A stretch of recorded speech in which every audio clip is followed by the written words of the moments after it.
thank you very much for joining us. It's a serious marathon on FTV. Thank you very much for keeping pace with us. And I have this particular set of videos I want us to look at.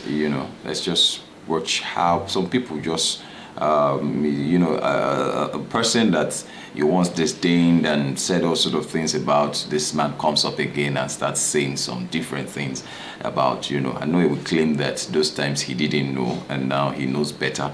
But let us hear what Femi Fani-Kayode had to say about Bola Tinubu 2 years ago. Let's hear what he had to say. Okay. We are approaching 2023. Some in the Southwest, specifically Bola Tinubu, believes that his party will field him. I will tell you this today. He has made the biggest mistake of his life. They will not support him. Their position is to keep the presidency in the North. And even if he manages to clinch the nomination for the APC, they will now shift their support to another party that will field a Northern candidate. Mark what I'm telling you today, because I've been right 9 times out of 10 when it comes to these predictions. I've been right. And I'm telling you, I'll be proved right again. That is the mess that we're in this country. So your aspirations are legitimate. You have every right to have an Igbo president. It will be a good thing for this country, for the people of the East, and indeed for the people of Africa. But those that believe they own Nigeria will not allow it, they will not accept it, and they will not create a level playing field. All right, thank you very much. That's still part of it. Now I want you to. That was about 2 years ago. When he made that comment about Bola Ahmed Tinubu, even though he didn't attack his personality, yet he said that he believes. You understand? So it wasn't this issue of Asiwaju Bola Ahmed Tinubu becoming president or saying is his turn didn't just rise. When he declared his intention, some months back, and so before going for the primaries, and then won the nomination form for the one as the candidate of the party. Well, let's hear from the other side.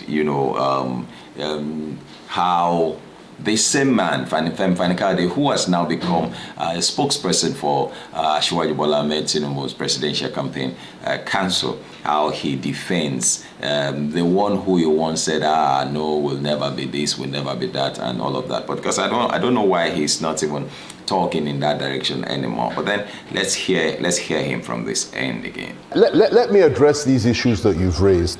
First and foremost, he was not addressing the Nigerian electorate from London. He was addressing Chatham House in London to an international audience who were then meant to disseminate whatever it is they felt about him and his performance to the rest of the world. Chatham House is not the Nigerian electorate. Chatham House is not a university. It is not a school where you have to pass exams. And Chatham House may have a format, but it is certainly entirely up to the person that appears there or chooses to respond to their invitation to choose or opt for whichever format they are comfortable with. So there are no hard-drawn rules here.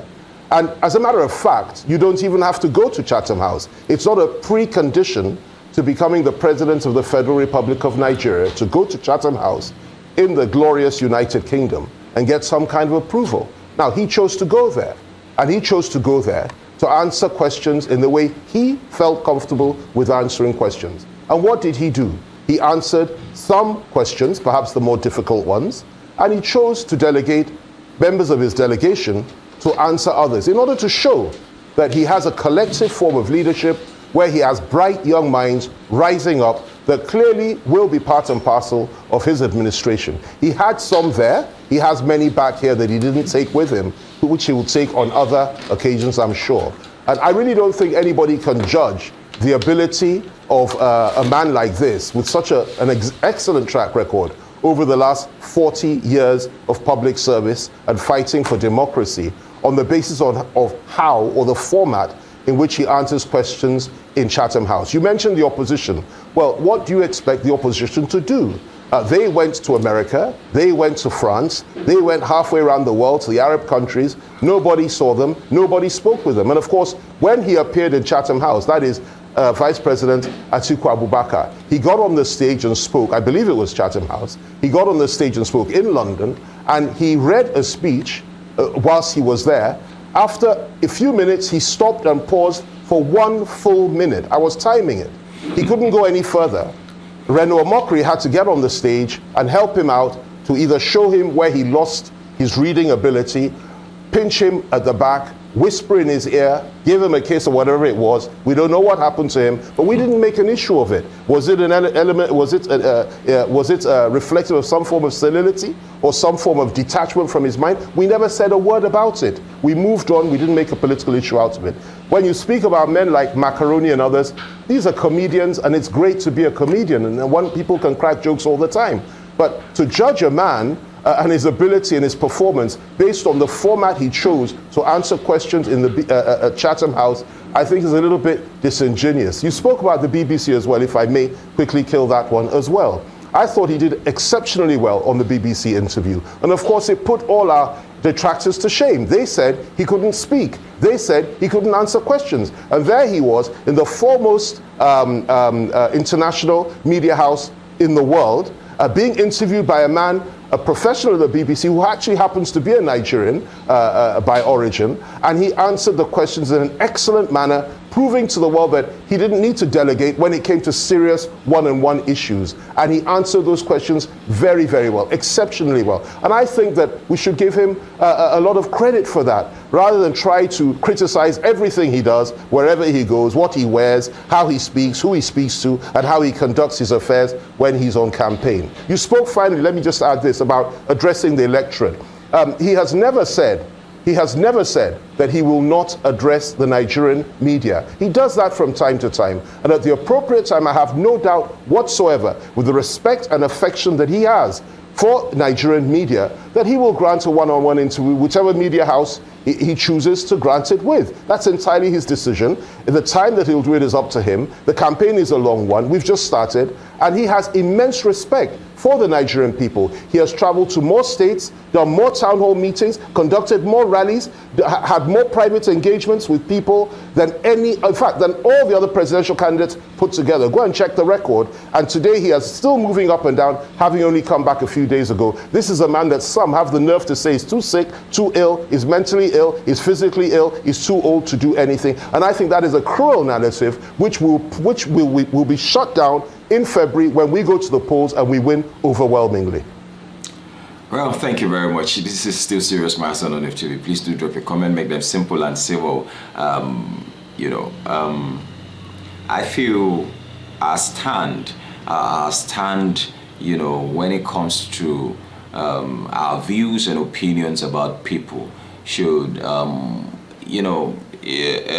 know we have varying stands, we see things from different perspectives, but then I believe strongly that we should not have our opinions and our views based on things that because of selfish gains or things that we're going to get, because we're actually benefiting from it. This man knows that if Asiwaju becomes president, he will also benefit. He will become probably returned as one minister or one thing or the other. That might just be the reason. Because if you compare the first video to this, look at the energy with which he talked about, him. In fact, I believe he had more attention on the Igbo presidency, which is today Peter Obi.